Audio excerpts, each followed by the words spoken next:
One of the things I've noticed of late is that part of NDI's focus, which is to bring the kids in quietly and to get them very ready to dance, is a beautiful system.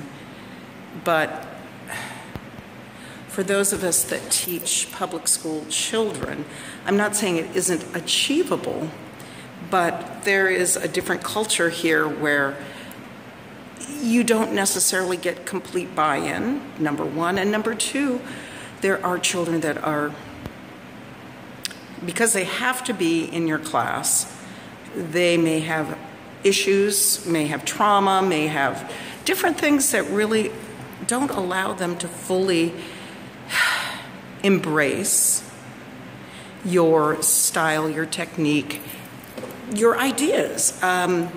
So with these reluctant students, just to get them in the class and happy to be working is kind of the primary goal.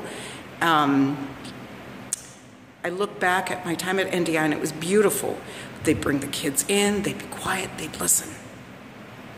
I get that with my after-school groups. I get that with the Disney musical kids. I get that with my Curly Ambassadors of Dance children, simply because they know that they are there because they want to be and they don't have to. And even then, sometimes personalities enter in. But of course, I can expect them to be quiet and ready. Whereas in my normal classroom situation, it's very difficult. So that's one of my reflections as I start week 2 with my students. Another reflection is that it came from Dr. Risner saying to me, think of yourself as an editor. So this morning when I came in and looked at my lesson plan, there were things I rearranged. There were things I went, I'm not going to get to this today, so if I don't, it doesn't mean it's not a good class. I have to do what works for us as a team and works for us as a group of kindergarten and first grade students, which are the kids I have in front of me this year.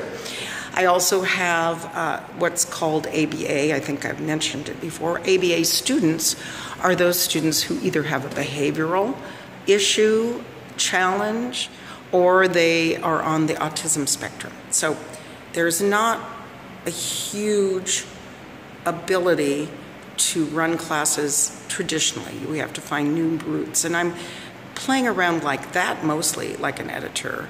What works, what doesn't, do I have to have a schedule up?